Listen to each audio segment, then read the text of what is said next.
మన ప్రభువును రక్షకుడైన యేసుక్రీస్తు పరిశుద్ధ నామములో మీ అందరికీ శుభములు. ప్రియ సహోదర సహోదరి, గత వీడియోలో ప్రభు యొక్క పునరుద్ధానం, ఆయన విజయాలను గురించి మనం నేర్చుకున్నాం. ఈ దినమున యేసుక్రీస్తు వారి యొక్క పునరుద్ధానం, ఆ పునరుద్ధానానికి కలిగిన రుజువులు బైబిల్ గ్రంథ ఆధారంగా ధ్యానం చేద్దాం. పరిశుద్ధ గ్రంథంలో పరిశీలించినట్లయితే యేసుక్రీస్తు వారు తిరిగి లేచారు, పునరుద్ధానుడు అయ్యాడు అనడానికి అనేకమైన రుజువులు కనపడుతున్నాయి.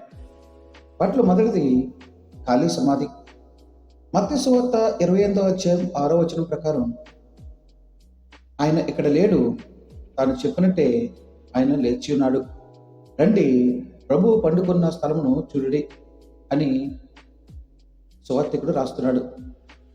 అదేవిధంగా లూకా సువార్త 24వ అధ్యాయం 3వ వచనంలో సమాధి యందు ఉంచిన రాయి దొర్లించబడి ఉండుట చూచి లోపలికి వెళ్ళిరి, కానీ ప్రభు అయిన యేసు దేహం వారికి కనపడలేదు అని రాయబడి ఉంది. రెండవ రుజువును కనుక చూసినట్లయితే దేవదూతల సాక్ష్యాన్ని మనం చూడవచ్చు. మత్తయి సువార్త 28వ అధ్యాయం 5 నుండి 6 వచనాలు, లూకా సువార్త 24వ అధ్యాయం 5 నుండి 7 వచనాలు కనుక మనం పరిశీలించినట్లయితే, సజీవుడైన వారిని మీరెందుకు మృతుల్లో వెతుకుచున్నారు? ఆయన ఇక్కడ లేడు, ఆయన లేచి ఉన్నాడు. ఆయన ఇంకా గలిలయలో ఉండినప్పుడు మనిషి కుమారుడు పాపిష్టులైన మనుషుల చేతికి అప్పగింపబడి సిలువ వేయబడి 3వ దినమందు లేవాల్సి ఉన్నదని ఆయన మీతో చెప్పిన మాట జ్ఞాపకం చేసుకోండి అని రాయబడింది. అదేవిధంగా మరొక రుజువును కనుక పరిశీలించినట్లయితే, పునరుద్ధానం తర్వాత ఆయనతో మాట్లాడిన వారు పేతురు, మరియా, క్లోఫా మరియు తోమాలను మనం చూడవచ్చు.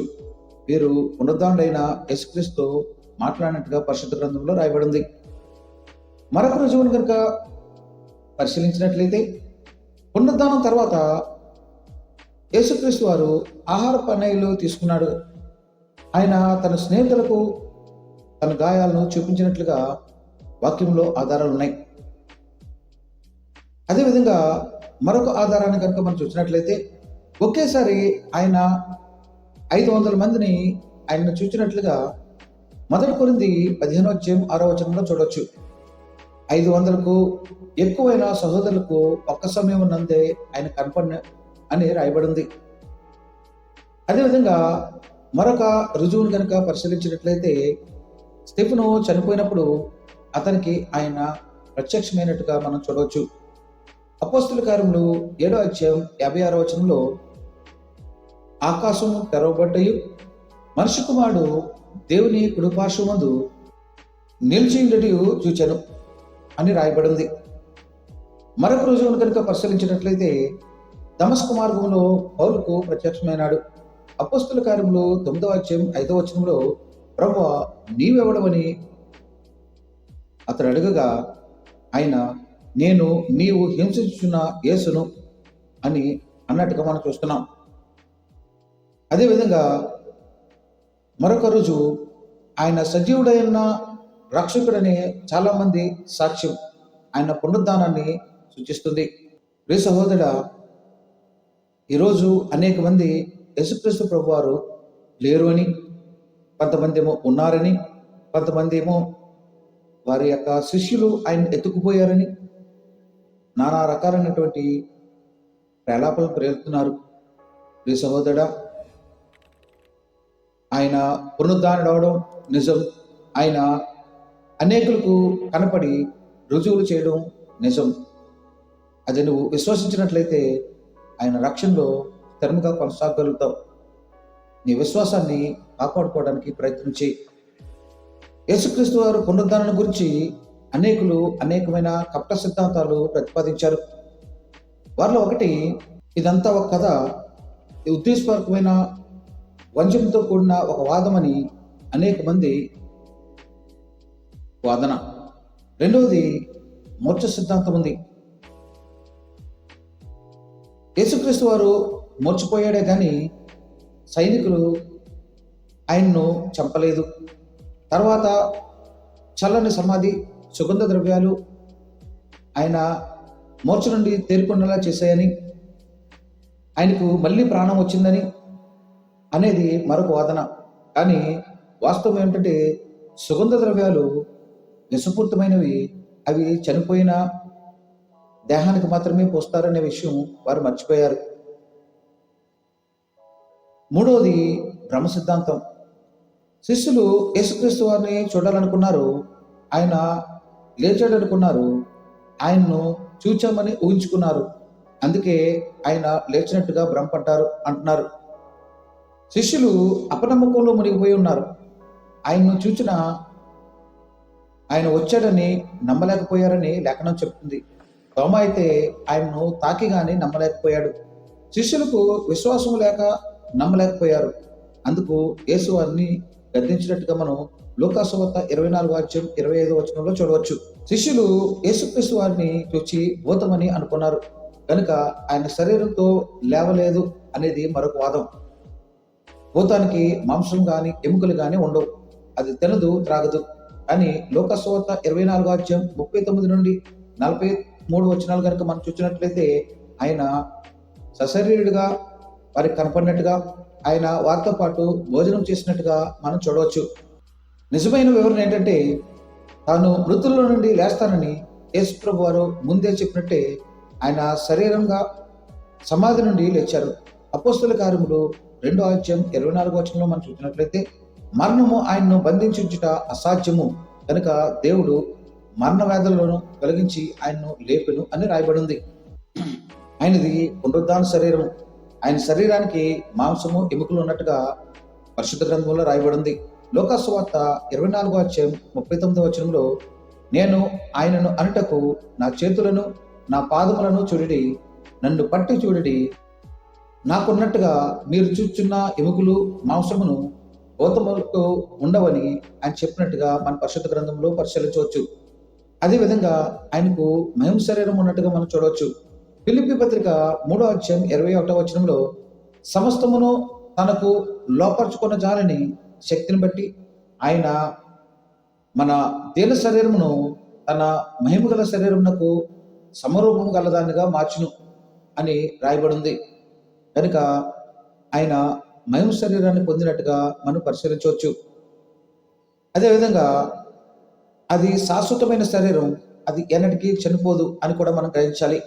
ఎందుకంటే రోమపత్రిక 6:9 ప్రకారం మృతుల్లో నుండి లేచిన క్రీస్తు ఇక చనిపోడనియు మరణమునకు ఇకను ఆయన మీద ప్రభుత్వం లేదనియు ఎరుగుదము అని రాయబడింది.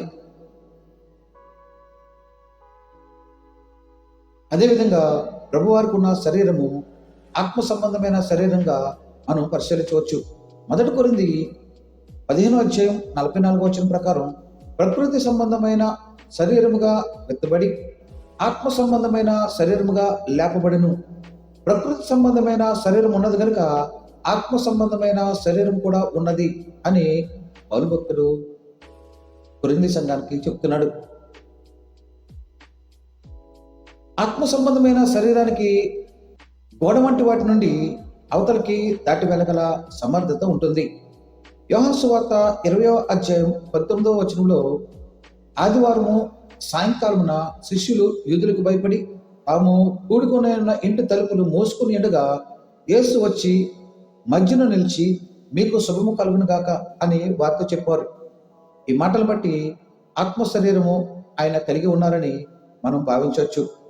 యేసుక్రీస్తు వారు మృతుల నుండి ఎలా లేచారు అంటే మనం పరిశుద్ధ గ్రంథంలో పరిశీలించినట్లయితే మొదటిది తండ్రి శక్తితో ఆయన లేచినట్టుగా మనం చూడవచ్చు. అపోస్తల కార్యములు 2:23-24 మీరు దుష్టుల చేత సిలువ వేయించి చంపితరి, మరణము ఆయనను బంధించుట అసాధ్యము గనుక దేవుడు మరణ వేదనలను తొలగించి ఆయన్ను లేపెను అని రాయబడి ఉంది. అదేవిధంగా అపోస్తల కార్యములు 3:15 5:30 కూడా ఇదే విధమైనటువంటి మాటలు మనం పరిశీలించవచ్చు. అదేవిధంగా క్రీస్తుకు ఉన్న స్వయం శక్తితో ఆయన లేచినట్టుగా పరిశుద్ధ గ్రంథం సెలవిస్తుంది. యోహాను సువార్త 2:19 ప్రకారం యేసు ఈ దేవాలయమును పడగొట్టడి, 3 దినముల్లో దాన్ని లేపుదునని వారితో చెప్పెను అని రాయబడింది. ఆయన శరీరం మీద ఆయనకు పరిపూర్ణ అధికారం ఉంది. ఆయన తనంతట తాను మరణానికి అప్పగించుకున్నట్టుగా బైబిల్ వాక్యములో మనం తెలుసుకోవచ్చు. అదేవిధంగా ఆయన లేపబడడానికి మరొక కారణం ఏంటంటే అది పరిశుద్ధాత్మ శక్తి. 1 పేతురు 3:18 ప్రకారం నీతిమంతుడైన క్రీస్తు శరీర విషయంలో చంపబడి ఆత్మ విషయంలో బ్రతికింపబడిను అని రాయబడింది. ఈ సహోదరుడా, ఈ 3 వచనాల ప్రకారం మనం పరిశీలించినట్లయితే దేవుని యొక్క శక్తితో, అనగా తండ్రి యొక్క శక్తితో, క్రీస్తు యొక్క శక్తితో మరియు పరిశుద్ధాత్మ శక్తితో ఆయన లేపబడినట్టుగా మనం పరిశీలించవచ్చు. ఇక్కడ దేవుడు మనకి ఎంతో స్పష్టంగా కనపడుతున్నాడు. అదేవిధంగా ఈ పునరుద్ధానం యొక్క ఫలితాలు ఎలా ఉన్నాయి అని మనం పరిశీలించుకున్నట్లయితే, మొదటిది, ఇది దేవుని ఉనికిని రుజువు చేస్తుంది. దేవుడు లేకపోతే యేసుక్రీస్తు ఎలా పునరుద్ధానుడు కాగలడు? సజీవుడైన దేవుడు యేసును లేపాడు గనుక ఆయన పునరుద్ధానం కాగలిగాడు అని మనం భావించాలి. అదేవిధంగా అది క్రీస్తు దైవత్వాన్ని నిరూపిస్తుంది. రోమపత్రిక 1:4 ప్రకారం మృతుల్లో నుండి పునరుద్ధానుడైన అందున పరిశుద్ధమైన ఆత్మను బట్టి దేవుని కుమారుడుగాను ప్రభావంతో నిరూపింపబడను అని రాయబడింది. మూడవది, తాను సాధించిన రక్షణ కార్యం పూర్తి అయిందని, దాన్ని తన పునరుద్ధానం స్థిరపరుస్తుందని యేసుక్రీస్తు వారు చెప్తున్నారు. ప్రతి ఒక్కరూ మృతుల నుండి లేస్తారని యేసు పునరుద్ధానం హామీ ఇస్తుంది. నీతిమంతులు నిత్య జీవానికి, అనీతిమంతులు ఉగ్రుడైన న్యాయాధిపతిని ఎదుర్కొని శాశ్వత శిక్షను పొందడానికి లేస్తారని బైబిల్ గ్రంథం సెలవిస్తుంది. అదేవిధంగా నేను మళ్ళీ వస్తాను అన్న ఆయన తర్వాత వాగ్దానాన్ని నెరవేర్చడానికి ఆయన్ను సమర్థులు చేస్తుంది. ఆయన పునరుద్ధాన శక్తి ఇప్పుడు మనం అనుభవించే ఒక ప్రభావం. దీని అర్థం పునరుద్ధానుడైన క్రీస్తు మన శరీరాల ద్వారా జీవిస్తున్న నూతన జీవితం అని అర్థం. పునరుద్ధాన దినాన్ని ఎంతో వైభవంగా ఘనంగా జరుపుకున్న మనం ఇప్పుడు ఆయన పునరాగమనానికి సిద్ధపడవలసిన సమయం ఆసన్నమైంది. అనేక మంది క్రీస్తు విరోధులు క్రీస్తు లేడని, చనిపోలేదని, 3 మేకులు పీక్కోలేని వాడు మిమ్మల్ని ఎలాగ రక్షిస్తాడు అని అనేక రకమైన ప్రగల్భాలు పలుకుతున్నారు. వారు అజ్ఞానంతో నిండి ఈ లోక సంబంధమైన దేవత వారి కళ్ళకు ఉడితనాన్ని కలుగు చేస్తుంది. సహోదరుడా, ఆ 3 మేకులే కనుక పీక్కున్నట్లయితే ఈరోజు నీకు నాకు ఈ విశ్వాసం, ఈ నిరీక్షణ ఉండేది కాదు కదా. ఆయన మేకులు పీక్కోవడానికి రాలేదు, కానీ ఆ మేకులు వేయించుకోవడం ద్వారా నీకు నాకు నిత్య జీవాన్ని ఇవ్వడానికి వచ్చాడని గ్రహించాలి. ఈ సహోదరుడా, ఆయన పునరాగమన సమయం అతి సమీపంలో ఉంది. ఇప్పుడు నువ్వు నేను ఆలోచించవలసింది, నువ్వు నేను సిద్ధపడవలసింది ఆయన పునరాగమనానికి. ఆ విధంగా ఆయన పునరాగమన దినం కొరకు ఎదురు చూస్తూ మన నిరీక్షణను కాపాడుకుంటూ ఆయనకు ఎదుర్కొనే వారంగా ఉండాలని ఆయన కోరుకుంటున్నాడు. ఆ విధంగా ఉండడానికి దేవుడు తన పరిశుద్ధాత్మ కృపను నీకు నాకు అనుగ్రహించునుగాక. ప్రార్థన చేసుకుందాం. మహోన్నతుడా, సర్వశక్తిమంతుడా, గరుడా, నీ కృపగల పాదములకు వందనాలు. ఇదిగో తండ్రి, ఈ దినమున నీ వాక్యం వింటున్న నీ బిడ్డలను బట్టి నీకు స్తోత్రాలు. నీ సన్నిధిలో నీ బిడ్డలను ఎత్తుపడుచున్నాను. విన్న వాక్యం తండ్రి ఫలించడానికి కృపణ దయచేయండి. నీ బిడ్డల హృదయాల్లో ప్రభా నాటుకోవడానికి, నీ వాక్యానుసారంగా వారు జీవించడానికి, నీ పునరుద్ధానాన్ని రుజువుల ద్వారా ప్రభా మేము ఈ దినమున ఎంతో చక్కగా నేర్చుకున్నాం. ఆ నేర్చుకున్న పాఠం తండ్రి మా జీవితాలకు ప్రభా ఒక ఉపయోగకరమైనదిగా ఉండడానికి కృపణ దయచేయండి. నీ ఆత్మతో నింపండి. నీ బిడ్డలను వారి కుటుంబాన్ని దీవించండి, ఆశ్రయించండి. వారికి కావాల్సిన ఆరోగ్యం, బలమైన శక్తిని దయచండి. ఆర్థిక ఇబ్బందుల నుంచి ప్రభా, అనారోగ్య సమస్యల నుంచి నీ బిడ్డలను విడిపించి మీ కృపలో భద్రపరచండి. దేవ, ముట్టి స్వస్థపరచండి. మా దేశాన్ని, మా రాష్ట్రాన్ని కనికరించి కృప చూపించండి. జన్మదినాలు, వివాహ దినాలు జరుపుకుంటున్న ప్రతి బిడ్డను మీరు దీవించి ఆశీర్వదించండి. వారి కుటుంబాలకు సమాధానం, నెమ్మదిని దయచేయండి. మీరు అక్కడలో ఎత్తబడే గుంపులో ఉండడానికి కృపను అనుగ్రహించండి. ఈ దినదివులతో నింపండి. యేసు నామమున నడుచున్నాం తండ్రి, ఆమేన్.